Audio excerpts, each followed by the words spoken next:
Hey, Warriors, welcome to episode 9 of the Legacy Warrior podcast, where we help you get in life's arena, become the best version of self, and elevate your legacy and relationships. I am here with my partner in crime, Stephanie McKinley. Hey, everybody.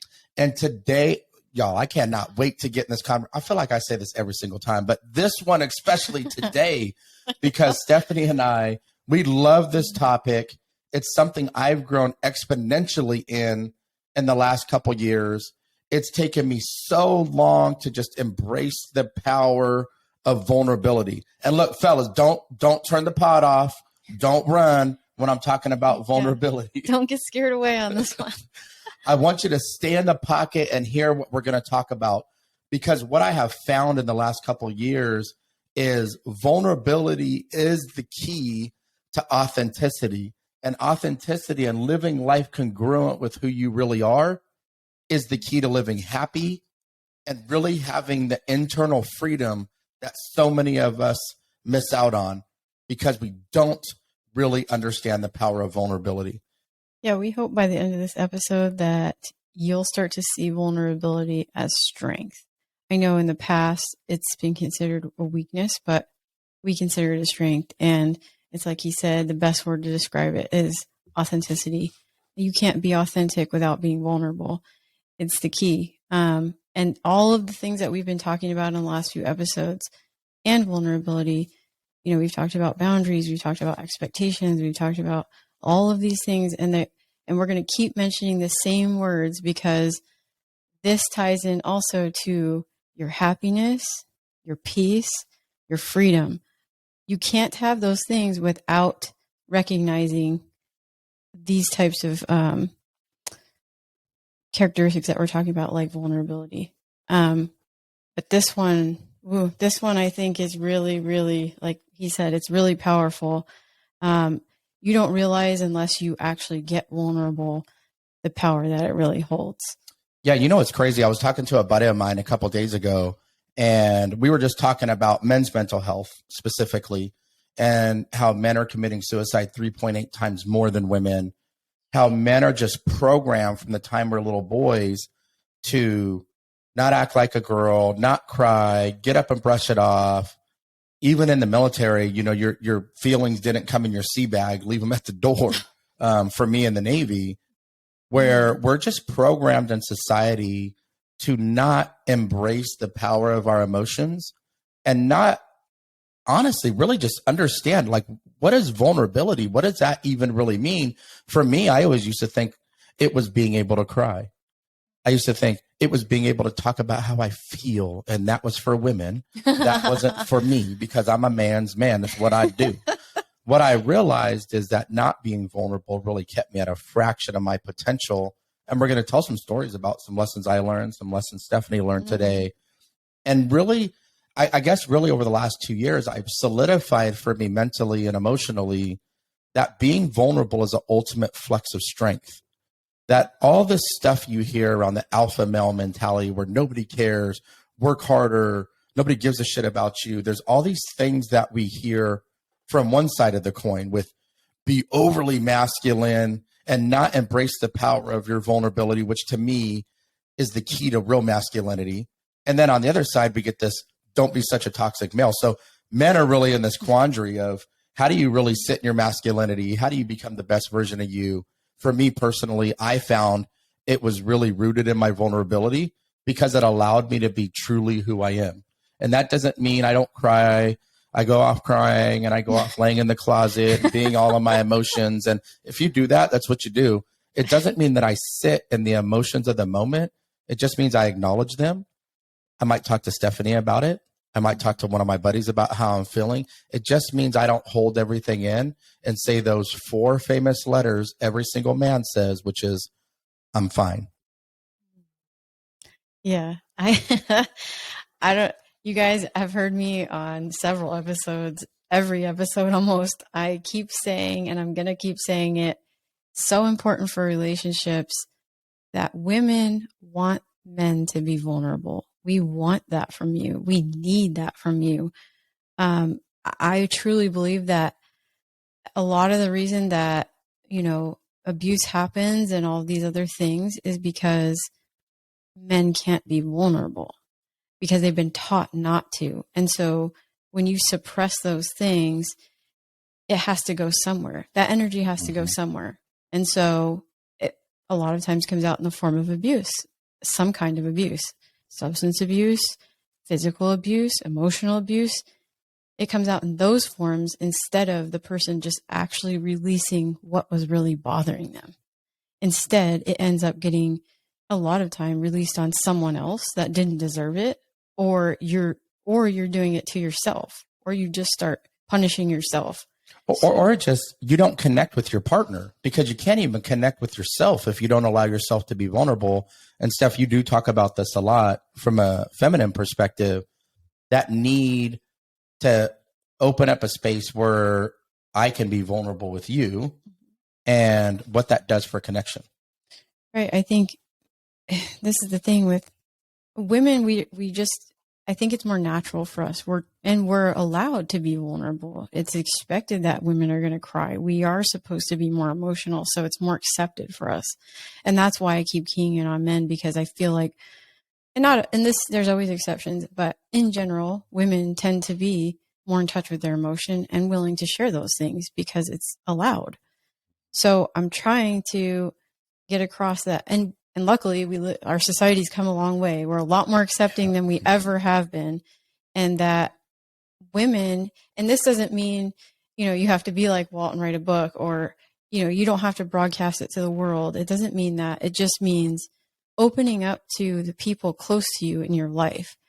At least let them in. At least let them know where you're coming from, because we can't be there for you and truly support you if we don't know what's really going on. Yeah, I love that, Steph. We're going to talk about what happened to me in corporate America and what I really learned about not having vulnerability that I needed to have, and what that did on how I was living my life and the potential that I was living it at. But when I did get vulnerable with you and I talked about what was really bothering me, you just had more empathy for where I was at. You had more compassion for where I was at. You just hugged me and opened up that safe space. And so on the flip side of somebody being vulnerable, especially ladies, I got to tell you this one big time, right? Like really hear what I'm saying right now. If your man comes to you in a state of vulnerability where he's just really sick and tired of being sick and tired, and he's got to talk about some of the things that are really weighing on his chest, because as men, we just really hold that in. And he comes to you with these issues that he's having or how he's feeling just to get them off of his chest. The last thing he needs is judgment and ridicule. And I hear that happen a lot from other men who try to open up to their significant others. And what happens is they shut down. They don't feel seen. They don't feel heard. But more importantly, they feel judged. And they're not going to open up to you again. And so if you've made that mistake of judging or ridiculing in that moment, go back and apologize. Open up that dialogue and that conversation again to where both parties in a relationship can be vulnerable with each other. But ultimately, first, you got to be vulnerable with yourself. Yeah, it's so important. You can't, he's right. You have to create a safe space for that person. And by that, I mean, they have to know, they have to have a feeling from you that they can trust you. They have to have a feeling that they can open up and not be judged and not, so you have to be willing to just listen and hear them out and let them say what they need to say, and just kind of be there to say, I love you and I'm here and I'm ready to listen whenever you're ready to talk. That's all you can really do. It's up to that other person to find it within themselves, but you do kind of have to create that space too. I love what you said right there too. Let me edify this point. You said, and I'm here for you when you're ready to talk. It shouldn't be about you making them be vulnerable in the moment. It should be about opening up the space where they can be vulnerable in the moment when they're ready to be vulnerable about what's really sitting at the top of their chest, just poisoning who they are as a human being. So don't make it about you in those moments. You've got to really make it about them. Yeah, because oftentimes it takes something happening that triggers them, or something to that degree that stirs up that emotion that they need to let out. And then you have to recognize, you can see that they're upset or something's bothering you. And then that's a good time to open up that dialogue and open up that space to say, hey, like, is everything okay? You want to talk about it? Something to that effect. But yeah, so we have a few stories that we'd like to share. We have a lot. I mean, we probably have a ton of examples of this, but we have some key ones in our life that really stand out to us where we can really illustrate the point of what vulnerability really does for us. Yeah, and it's funny because we have stories where we learned some pretty valuable lessons when we weren't vulnerable. And we have stories where we've learned some really valuable lessons because we were vulnerable. And so I think life really just at every point and turn, whether it's something positive or an opportunity to improve or something that you feel like is a failure. I don't even really use the word failure because I think everything in life is an opportunity. And when you look at life like an opportunity, when you really know that you can learn from everything that's sitting in front of you and everything that you've been through, you start to really just move through life differently, and you really embrace the journey in a different way than you would have previously. So as always, we like to start, what is vulnerability? So we talked a lot about what we feel like it is. Mm-hmm. I saw a couple different definitions, so I just picked the one I like. So that's the one y'all get right now. So it says vulnerability is intentionally not hiding our emotions or desires from others, being ourselves without fear of judgment or ridicule. Powerful. Very powerful. So I think, where does lack of vulnerability come? Right? If vulnerability is intentionally not hiding our emotions or desires, why do we struggle with vulnerability? Why do we intentionally hide our emotions or desires from other people? Because we have so many fears. Tons of fears, right? Like, not being vulnerable has everything to do with internal fear and the need to control something you don't even know is going to happen. It's the fear of rejection. It's a strong one. The fear of emotional pain, the fear of trust being violated, the fear of information being used against us sometimes with somebody who we were vulnerable to. And my best example of this is who's a Superman fan out there? Because I think of Superman and kryptonite when I think of vulnerability. I think of kryptonite, like, that's what vulnerability is. It's our kryptonite. It's what we feel like is that thing that someone could just turn and use against us in a weak moment, or, and there are people out there who will do that and they will take advantage of you. So that's why you do have to be conscious of who you're sharing your information with. And that's why I say, like, people don't open up unless they feel they can trust you. Mm-hmm. And then there's people who, I hate to say it, but they'll take advantage of that too. They know that you're the way to earn your trust. And some people are bad and they will use it against you. So that's a risk you're taking. And it is our kryptonite. I mean, that's the cons of vulnerability, is you are opening yourself up. You are putting yourself out there, and it feels like, and I just heard this example. Now I can't think of where I heard it. I just heard it the other day. It feels like you're standing naked in front of a whole crowd of people. Like, that's what it feels like sometimes when you're being vulnerable. Like, you're really exposing yourself in a way that feels so uncomfortable, and it's hard to do. And you risk so many things, but man, the power, the freedom and peace on the other side of that, like, you will never feel more authentic than when you're vulnerable. So with that being said, well, I think I want to touch on this a little bit, because we talked about the fear, like, lack of vulnerability is always rooted in fear. And I think people get so fearful of being judged by other people. But if you just take a step back out of your own emotion for a second and realize those people willing to judge you don't even have the courage to attempt vulnerability in their own life. So it's easier to project onto you versus look at their own life and be vulnerable. You're going to find that 1 or 2% of the time. Mm-hmm. But 99% of the time, you're going to find connection. You're going to find love. You're going to realize you're not alone. You're going to light the path for somebody in the darkness still, because you have the courage to be vulnerable when most people don't. And that's just not even counting the internal freedom and the internal happiness that you get. And I think about writing my book, writing my memoir. There were some people in our families that said, isn't Walt worried about what people are going to say? Now you got to know me. So I was like, hell no, I don't care what nobody says about me. If they say anything negative, it just says everything about them.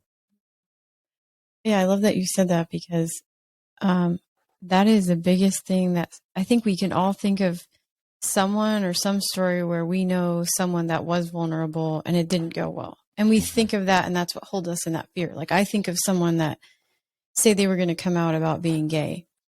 And so they're so fearful of what people are going to think about them. Are they going to get treated differently? Are people going to reject them? You know, and there's always that story of someone who came out and their parent just disowned them. And so that makes all other people that deal with that fearful that that's going to happen to them, and that keeps them living in that secret. But then there's tons of stories where there's people who did, and they received so much love they never thought they would get. And they got to live authentically who they are.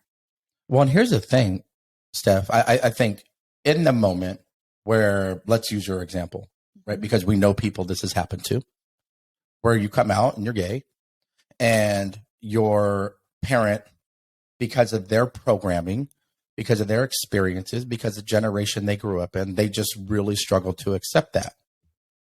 We've had people that's happened to. But what I will tell you, although they were hurt, and it did cause them pain because their parent didn't accept it, because they got to live authentically as who they really were, the joy and the freedom gained from not holding on to the shame of the secret or the pain of the emotion was far greater than even the pain their parent caused them in the moment. And that's powerful. And that's the key that you were getting to was, and that parent that couldn't accept it or whatever, that was really their issue. They couldn't deal with it for whatever reason, because of, like he said, it could have been their programming. It could have been the way they were treated. It could have, whatever their experiences were, it's made it to where they can't accept that. But that's just them. That's on them. But you can't live your life feeling like you can't be who you really are because of someone else. Like, you're missing out on so much if you do that. Well, and you're missing out on being a light in the darkness for somebody else. So, when I wrote my memoir, there was a lot of people that thought, oh, I can't believe you're putting that out in the world. And, what's your mom going to think? What's your family going to think? And some of my family, my mom, thank goodness, was supportive. And I talked to her about putting this book out, and I would have put it out anyway. I talked to my little sister, whose father really abused me too and threw me in, locked me in basements. I would have put the book out anyway. I just, out of respect, talked to them before I did it. What I realized, though, is that 1 or 2% of people that were going to say something negative, it always revolved around their emotion, their feeling. And I remember talking to somebody in my own family who said, oh, just makes me feel uncomfortable. It makes me feel for your mom. I just feel this way. And they kept talking about themselves. And I was like, wow, like, imagine if you feel that way. Imagine living it. Ooh, what a difference that was, But what I realized is the power in my vulnerability has built connection with people. The power in my vulnerability has given other people the belief that their history doesn't define their legacy, and where they started from doesn't have to be where they finish. The power in my story has given people opportunities to go back and do healing they didn't even realize that they needed.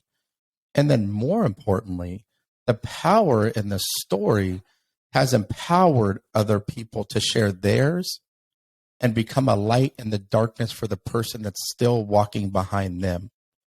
And how I really feel in life, and the reason we're focused on this warrior movement, is because it's each of us lights a path in the darkness for somebody else.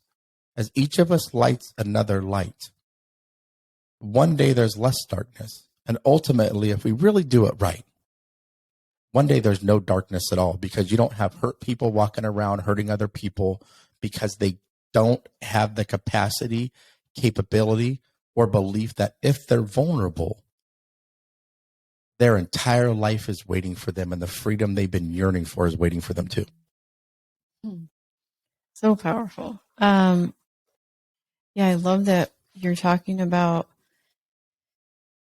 because there's so much beauty that came from Walt having the vulnerability to share his story. And there's been so many other people that come out and say, like, you can just tell it's helping them find their own strength to then share their story. And every time, like he said, that's another light. You're lighting more light. And at some point, hopefully there won't be any darkness, because if we all let this stuff out and there isn't any more secrets, there's nothing holding us back. I mean, because that is the stuff that's holding us down, keeping us in shame and fear and pain, is the secrets and the hiding and the not being who we really are. Well, I think about the vulnerability of you even doing this podcast and, where you were at with it. Yeah, you guys, I mean, I wouldn't be here sharing today, to be honest with you, because I was fearful of what, no one thinking that I had anything valuable to say. I was fearful that no one would listen. I was fearful that I wouldn't have the right things to say. I mean, I had so many fears about coming on here. I'm getting emotional now. Because we like to hear it. We like to see it. Let's go. Because really, I mean, it's true. I was rooted in fear to do this. I didn't want to put myself out here and expose myself and share all this stuff about myself, because I'm a pretty private person, and that's kind of how I was raised. I was taught to not, that, there's a lot of things you don't share like that. Like you should keep those things to yourself. And so this is like really against everything I was raised in. This is against, like, I'm really fighting against fears. Like, it's really still uncomfortable for me to get on here. You can even ask Walt. Every time I do this show, I'm like, ooh, like I have all this anxiety about how it's going to turn out, and is anyone going to get any value out of this? And man, and the response I've gotten, it's been incredible. I mean, people were telling me I'm powerful and they love my voice, and it was all the things that I didn't believe about myself, finding out, like, wow, maybe there is a gift in there, Well, and what did you have to do? You did it scared. Yeah. Just had to face it. Like, I just got on here and I just did it. I mean, there was no real preparation for that or anything. I just jumped in and did it. And like you were saying, the result of that is, like, I can't even tell you guys, like, how amazing it feels. It feels amazing. And every time I share something I think is helping someone, or someone tells me that it did, it's the best feeling in the world. Well, I think it's cool. If you're not watching on YouTube and you're listening, I'm sure you can hear stuff getting choked up. But if you're watching on YouTube, you can see it. But that's the power and vulnerability. She's not crying because she's sad. She's emotional because she's empowered. She's emotional because she realizes she embraced the fear of this vulnerability and the perceived judgment and the programming from her childhood of, hey, we don't talk about those things. We don't air all of our dirty laundry. We don't put ourselves out there in that way. She realized she wasn't living at her full capacity either, because on the inside, Steph has always felt like she had a voice. She just didn't know how to use it. She always felt like, man, I feel like I have something to say. But her biggest fear was, is anybody actually going to listen? Because I don't have professional credibility, because I've been this superior supporter my entire life, supporting your career, Walt, and our family. What she's found, because she did it scared, because she's embraced her vulnerability on here, she's found empowerment, happiness, and peace like she never has before. Yeah. Yeah, so we're gonna move. We're gonna move to the pros of perfect timing, right? Right after all that, the pros of vulnerability, because there's a lot of them, and I just mentioned a few. Mainly, we've talked about being like the fact that you can be authentic when you're vulnerable. That's the biggest we think the biggest pro to vulnerability is being authentic. You create emotional connection. You have more empathy, and you grow, and it allows you to be authentically you. So I wanted to share a story about our daughter, actually. Well, hold up. Can we just give it up for Steph being vulnerable? There we go. I just like playing with the buttons a little bit, but go ahead. So I wanted to share a little story about vulnerability from the perspective. It's something that happened with our daughter, and our oldest daughter, Monica, when she was, I think, about second grade. We were actually living in Virginia Beach at the time, and Walt was in the Navy, and we lived in a condo, but the school was like across the street from us, and it was in the middle of military housing, the elementary school that she went to. And one day she came home and she was all upset, and she was telling us, we asked her about it, and she said, there was a little boy in her class that he disrupted the whole class, and he took scissors off the teacher's desk and was chasing the teacher with the scissors. And this disrupted the whole class to where she actually, I think the teacher asked her to go to the principal's office and get someone to help. And so she did. She left and she got someone to come back. And right. The kid was so volatile, throwing papers off the desk, literally chasing the teacher with scissors, that the teacher had to ask a second grader. Monica was a very responsible second grader, to go get help. And then, she was all upset because she's like, it disrupted the whole class, so we can't learn. And, she was kind of just upset that, I think probably even just feeling scared, like they didn't know what the boy was going to do. And it made her feel upset in that way. And then she also felt upset that like he's disrupting the class and she can't learn and the rest of them can't learn. And like that's kind of selfish and, all kinds of stuff. And, we saw it as a real teaching moment for her because I wanted to teach her about empathy. Because honestly, what came to my mind as she's talking about the little boy is I was thinking to myself, like, well, what happened to this little boy that he would do this in class? Because something's going on with that little boy, because little boys don't, little kids don't just act out like that for no reason. So I'm thinking like, well, what's happening to this little boy? Like something's got to be going on in his life that he would react like that at school. And so we started to explain to her, hey, and I was actually thinking of Walt. I was thinking of her dad because I was thinking about the things he went through as a child and that no one knew what was really going on in his life. And I think that's why I had this moment of really telling her, hey, you don't know something. And this is what we literally told her was, you don't know what could be going on at home with him. You don't know if it's probably a military family. A lot of the times the father could be mother, but one of the parents could be deployed. They leave a lot. And I know because I grew up in that too. I grew up in a military family and my dad was gone a lot and my brother acted out. So I think I know, I'm thinking to myself, more than likely he probably has a parent not there or whatever. So we explained that to her and just said, well, sometimes you don't know what's going on at home. You don't know if something's going on with him. And so we told her, I think tomorrow when you go back to school, you should reach out to that little boy and ask him, say, see if, just be a friend and say, is everything okay?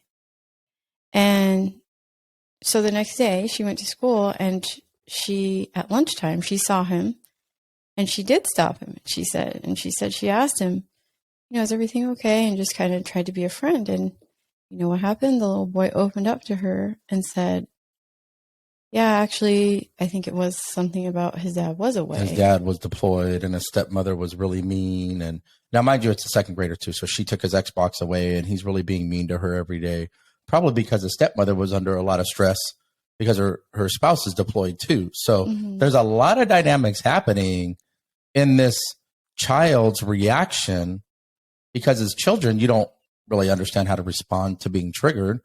You're just reacting to the emotion that you have. But there's so much, it really did teach her.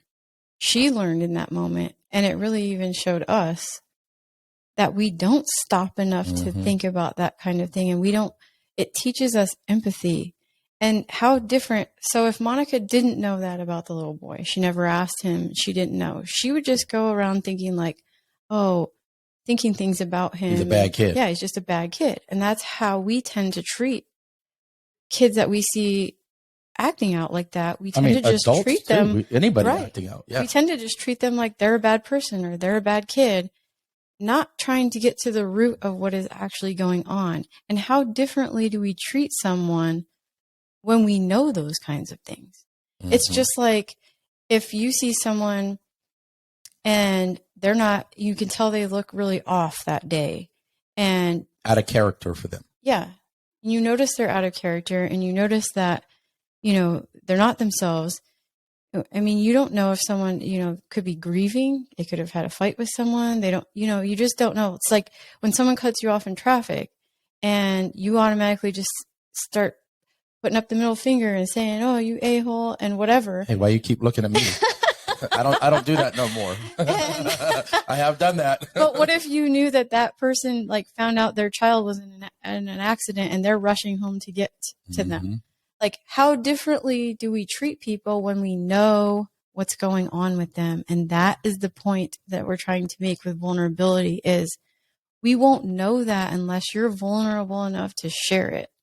And we can't truly connect and know people and have empathy for them if we don't know these things. It's like, Walt, I think I had so much more empathy and patience and things with him because I knew what he had been through. So, and boy, she needed a lot of patience and empathy with me, y'all. Let me tell you, I'm a different man today than I was, but I'm still a pain in the butt. I'm sure she'll tell you that. And what's crazy is I love that story because it's from a child's eyes.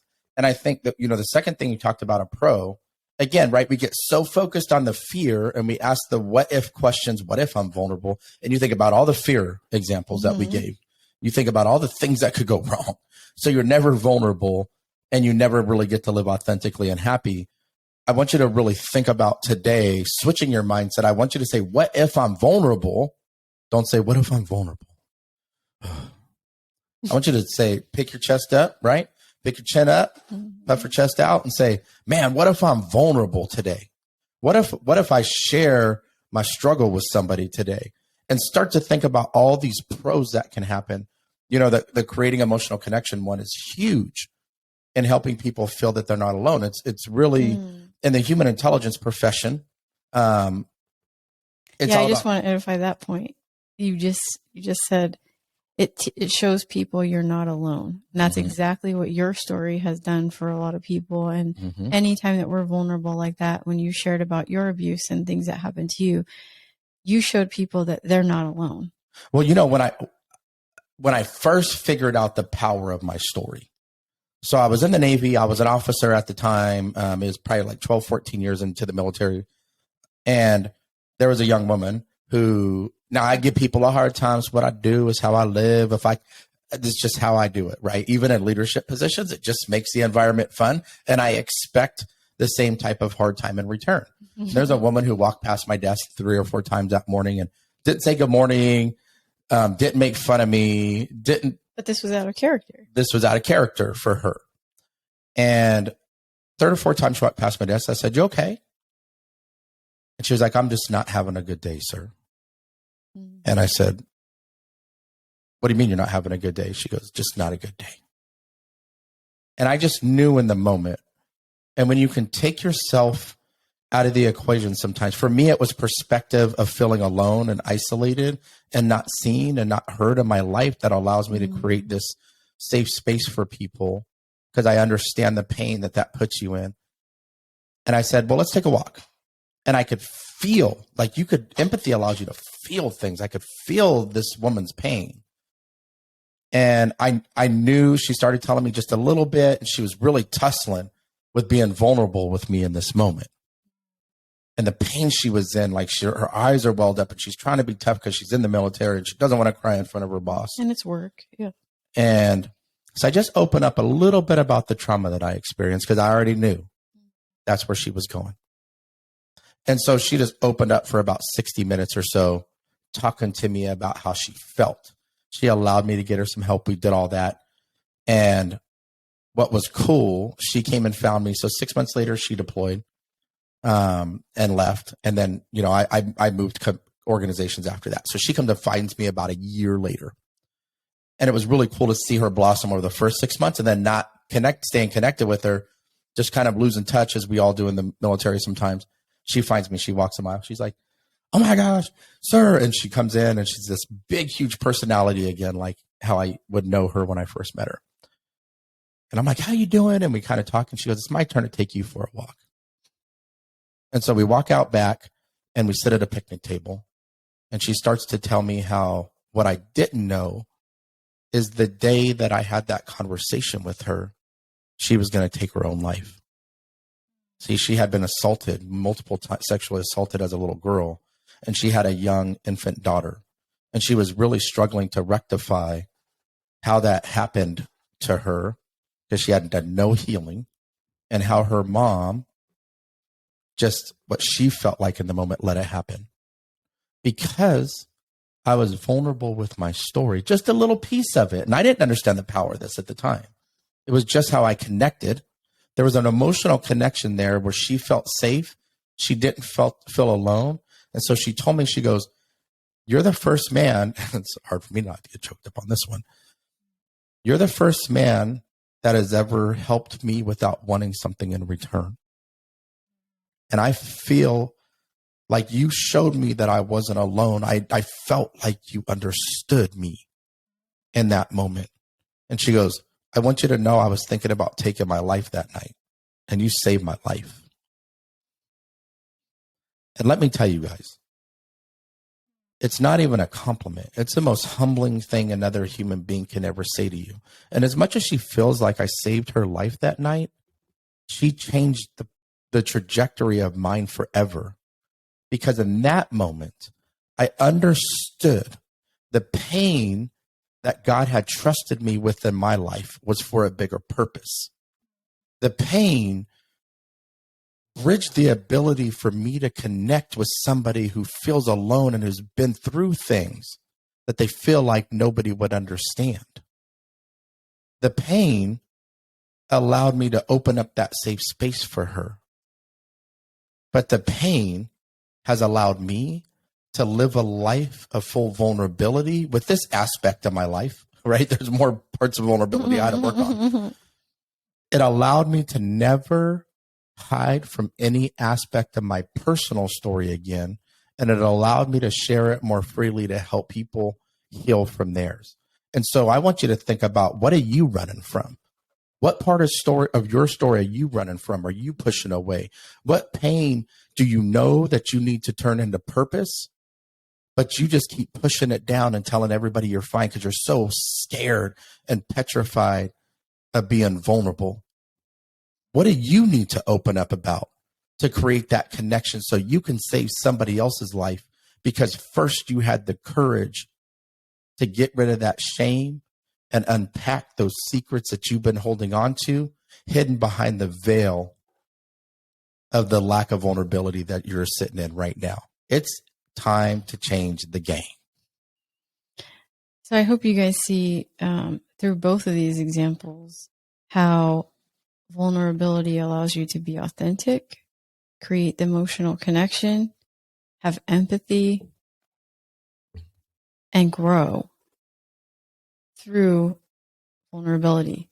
And so I think it's easy for us to tell some stories about how we learned about it and pros and cons, right? So if you're sitting there fearful, I want you to just kick the fear down, run it over, and start looking out the windshield of your life and where you're going from this day moving forward.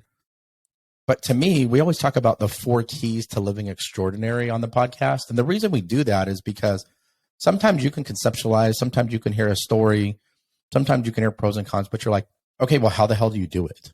And I think that that's really huge. And so I think the first key really is just recognizing the benefits of vulnerability. We just gave you so many benefits, y'all. So many. I hope you guys see the benefits. There's so many.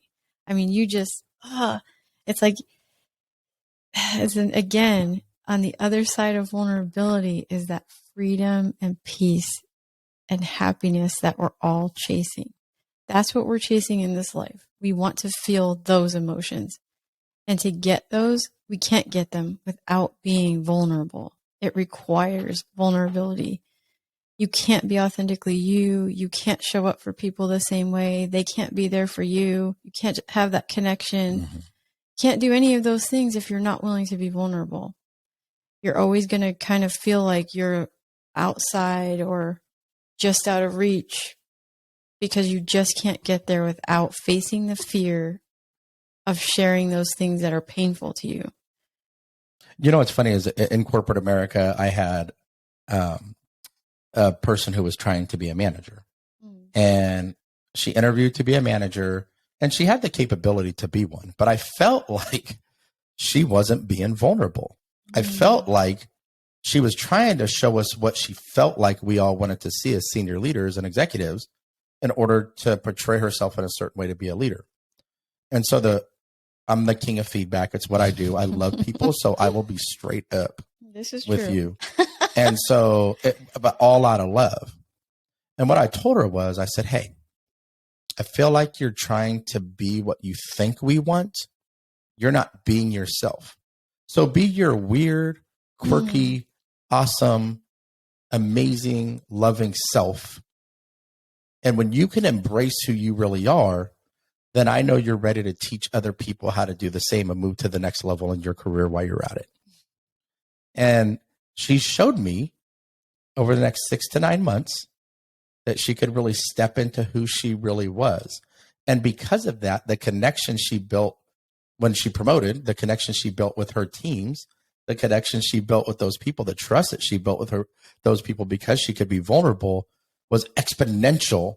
And she just took off in her career, and she's still just crushing it right now versus literally falling on her face and stumbling out of the starting blocks. You know, and I just want to go back for a second. Walt did want to tell a story. I wanted to ask him because he said he was going to share something about a time when he wasn't vulnerable and how that affected you at work when, you know, you were trying to set the example, what you felt like was the example, but it wasn't really the turnout you were expecting, I guess. Yeah, for me, integrity is everything. And so, and staying in your character and having the courage is everything. Having heart and hustle is everything. You can't teach initiative. You just got to have it. And so I really hung my hat in my life from the things that I've overcome. It's given me massive resilience because of the perspective I have of where I started out in life. And when you talk about recognizing the benefits of vulnerability as the first key, I didn't in this moment. I did in so many aspects, like sharing probably the harder things to show vulnerability in. But as a senior leader in the corporate environment, we're getting crushed 4 times the amount of work once the PPP loan stuff came out. 4 times the amount of work, same amount of staff. And I'm trying to rally my teams to just run through the fire and just keep hustling, and better days are going to be ahead. And I'm trying to show up in a certain way for them. And so I'm running through the fire and I'm leading the charge. And I'm like, we're doing it. But my managers that worked for me and my directors, they could see that I needed a vacation. They could tell I needed days off.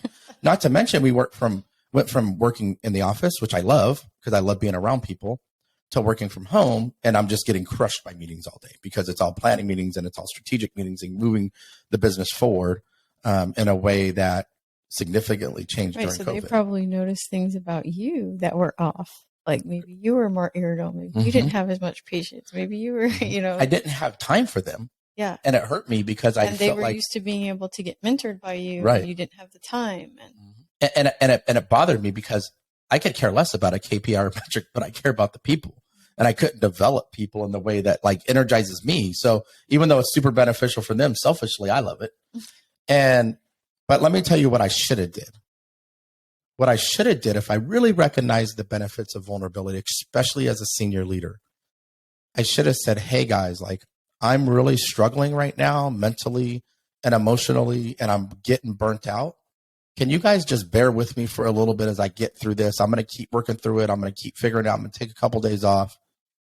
Do you know the respect that would have garnered for me? And I felt like I had a lot of respect, but it would have been astronomical compared to where it was at.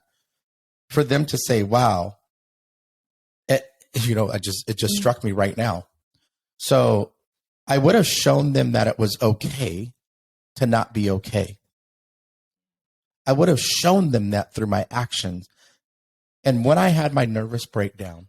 But you kept telling them to take vacation and telling them to like leave early if they needed to, but you never would. Mm-hmm. And because you came from the old school mentality of, well, and I still think you should lead by example in general. You were trying to lead by example, and you were always taught like, you can't get your people to follow you if you're not doing it yourself. Mm-hmm. And so that was the mentality you were going on. And so you were doing what you thought was the right thing, Mm-hmm. not realizing that what would have been helpful to them and what would have made them do it is if they saw you take, like you just said, if you would have admitted, hey, like I can't show up the same way right now. Like Well, what's wild is one of the directors that we hired for a role that I was helping fill the gap for, on top of 2 other roles that I was filling the gap for. When I had my breakdown, she actually called me and she goes, just asking how I'm doing. And I was telling her, and Who she goes, called you? the director that was there. And she goes, man, I don't know why, Walt, I've been really struggling. And I felt like you were, to your point, Superman was a word that she said. I felt like you were Superman. I'm like, God, can this guy, I can't believe how much he can handle. It's making me feel like I'm not good enough. So I was portraying I was handling everything. Well, I was, you guys know, fine. But really I was suffering and struggling inside. And what I should have did was set the example through vulnerability to say, it's okay not to be okay. And I'm going to take a couple of days off. What I would have done is opened up the capability for them to do the same without ever even second guessing them to do it, because I can say to do it all the time, but it's different when you show somebody how to do it. And that's what I want you to take away today as a leader in corporate America. I want you to take it away as, the leader of your family. I want you to take it away in your relationships. And as I've embraced this level of vulnerability and just been different, I show up in the world different. I'm a happier version of me. Yes. And this applies at home too. I mean, I see a lot of similarities. It's funny because I stayed at home. I've been a stay-at-home mom for 18 years, and I haven't worked a traditional job in that entire time. But I see so many similarities when he talks about the working world and being a manager and whatever, and director. Leading people is leading people. It's the same at home when I'm leading my children and I'm teaching them. It's the same kind of stuff applies where I'm showing them how to be. So if I don't do these things, if I do something and say I blow up at them and I lose my cool and I lose my control and I yell at them in a way and it wasn't really helpful, or, there was nothing good to come of it, then I should take accountability and tell them, hey, I'm sorry. That wasn't really right how I talked to you. And apologize and let them know that, we make mistakes too. If I don't teach them that, then they are not going to feel like it's okay to be like that. Well, when you blow up at them, it ain't even about them, right? It's about you having a bad day and you not being vulnerable and talking about it. So it builds and it builds and it builds and it builds. And y'all feel me out there. It's building. It's building. In Arizona, we have these dust storms called haboobs. And when I was in corporate America, I was like, I feel like a haboob. You can see it from miles away. And it just destroys the city when it hits. And I feel like I'm going to destroy the city if somebody don't give me a damn break. And I think that as a parent, you can feel like that way sometimes too. Oh, yeah. I mean, sometimes it's like, it's taking everything you got not to lose your cool and blow up, because they're testing you all the time. So many things every day that you're, and at some point you are going to lose it. And so, but can you take a step back and take accountability and show them that? And that's part of vulnerability, because we have to be willing to be vulnerable about our feelings. So we were talking about the 4 keys, and that was one of the first ones was recognize the benefits. So we talked about all the benefits.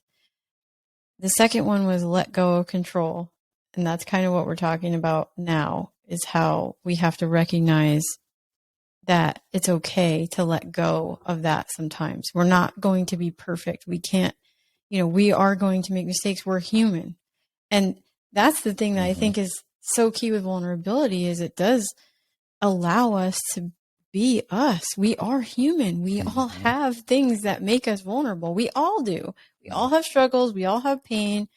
You're not getting through this life without it. So, you know, I don't know why we walk around pretending that we don't have any, because everyone knows we do. And it's okay to be and show that you have that. In fact, it makes you more approachable to other people. Well, you know, it's crazy. Like, we've all experienced control. You guys out there listening, Stephanie and I too, we've all experienced a need to control. I think I needed to control more because I grew up in chaos. So my need to control was even heavier. And control, when you can't surrender to things that are outside of your control, and the only thing that you can really control is your attitude. But when you're trying to control all these things in your life that you have no control of, it's like taking a vice grip, man, and you just grab it harder and squeeze harder and squeeze harder and squeeze harder until you break, because inside that vice grip is you. And you just squeeze, and it's like a damn boa constrictor until you can't even breathe anymore. And so when you learn how to really surrender, when you learn how to open up this vulnerability, because you surrender the fear of rejection, the fear of not being seen, the fear of what somebody's going to say, all these things you can't control anyway, you start to just live happier. And you said it multiple times. You just have more freedom, internal freedom and peace in your life that you will rob yourself of your entire life if you don't have the courage to start letting go of control and to get out of the damn fear and start looking at the pros of vulnerability and working through these steps that we're talking about. Yeah, that was the third key, is opening up about your struggle, which we talked a lot about. We give you guys a lot of examples of that's the key to vulnerability, is opening up. No one's going to know where you're coming from if you're not willing to find the courage to open up about those things that are painful. We all have them. We all have that stuff that we hold down inside because we're fearful of what someone's going to say, or we're fearful of how they're going to judge us. But it's, I mean, and now I look at it like, when I'm embracing my fears, I'm thinking that to myself, like, why am I letting people that don't even care about me control my life? Because that's what they're doing. If I allow them to keep that, like, the fear of what they think is keeping me from living my life, I'm allowing people that don't even care about me to control my life. That's what it's doing. It's allowing them to control my life. And I don't know about you, but I don't want anyone else controlling my life. I want to control my life. And the only way to do that is to face my fear and open up and be vulnerable about the things that do hurt me. And I don't care, and I shouldn't care what they think, because ultimately it's my life, right? And that's how we should all be looking at it, is it's your life. You know, who's holding you back from living your life? Don't allow them that control. Like, you have the power to change that. You can control your life, but it requires you getting vulnerable. Man, we about to fire up Legacy Warrior music for that one. Let's go. Look, stop letting people who don't have the courage to do what you do, who don't have the vision that you have, who aren't making the moves you're making, who play small every single day, who live in their limited beliefs of who they are, who don't have the self-confidence, who aren't willing to be vulnerable, people who aren't going where you're going. Stop letting those people control what you're going to do next. Stop letting those people control your happiness. Stop letting those people control you stepping into the rest of your life. Stop letting those people stop you from making moves that you know in your heart you need to make. Stop letting those people who don't have the courage to be vulnerable dictate the direction that you're going. And every time you choose to stay in the fear, you're allowing them to control you. So I don't even care. Right now, you're getting pissed off. Right now, you're getting fired up. Yeah. Like, get mad. Babe. Be like, hell no, I'm not letting them control who I am no more. I'm not letting that happen no more. I'm going to be the best version of me, whether they like it or not. I'm going to write that book, whether they like it or not. I'm going to do this podcast, whether they like it or not. Right. I'm gonna just be who God created me to be and live with the potential He wants on my life, because I got the courage to embrace the vulnerability that's been keeping me at half of my potential. It's time to step up. It's time to be the real version of who you're meant to be, not this half version you've been playing with because you're fearful of what everybody else is going to think. Look, I told you guys I'll be playing with these buttons today, but I just don't want to hit that one that's like burp, burp. Okay, yeah, so that's fire, man. That's fire. So I think, when I think about opening up about your struggle, understanding that the struggle is where connection is, understanding that all these times you feel alone, you're actually not alone. You're not isolated. I want you to try one thing for me today. I want you to reach out to that most important person in your life. And I want you to tell them about one thing that you've been struggling with. And I want you to get that secret, and I want you to remove the shame, and I want you to step in the power of the vulnerability that you have waiting right inside you right now. And then I want you to write down what you said and how you felt after you said it. Because that's where you'll know the true power in it. Yeah, you guys, you see how fired up we're getting about this. I mean, seriously, and this is how I look at it, is why are we letting other people control us? Why? We're that fearful of what someone else thinks that it's stopping us from living our life. Live your life. Be authentic. Be vulnerable. It takes real courage to be vulnerable because of the fact that you're opening yourself up to the pain. And like I said, you're putting yourself out there. It's like you're naked in front of the whole world and you're letting all that out, and you are in a vulnerable position, but it's also the most freeing you will ever feel. It's like Walt talks about all the time. He talks about that anchor that's drowning you. That's what it feels like. It feels like an anchor drowning you when you're holding on to those things that deep inside that you know you need to let out. And you could be free if you just find the courage to let yourself be vulnerable. I love it. So we taught key 1, recognize the benefits of vulnerability. Key 2, let go of control. Key 3, open about the struggle. And the last key 4, stop trying to be perfect. God dang. I lived so much of my life trying to be perfect. The perfect husband, the perfect father, the perfect boss, trying to run so far away from where I started because I felt like that's what changing the legacy was. What I didn't realize until the last few years, I've already changed the legacy of my family. I've already elevated the legacy of my family. My daughters are amazing human beings. We've raised them the way that we wanted to the best of our ability in the moments where maybe we didn't show up, or the moments where we showed up great. What I realized is I'm so far from perfect. I'm so flawed, and that's okay.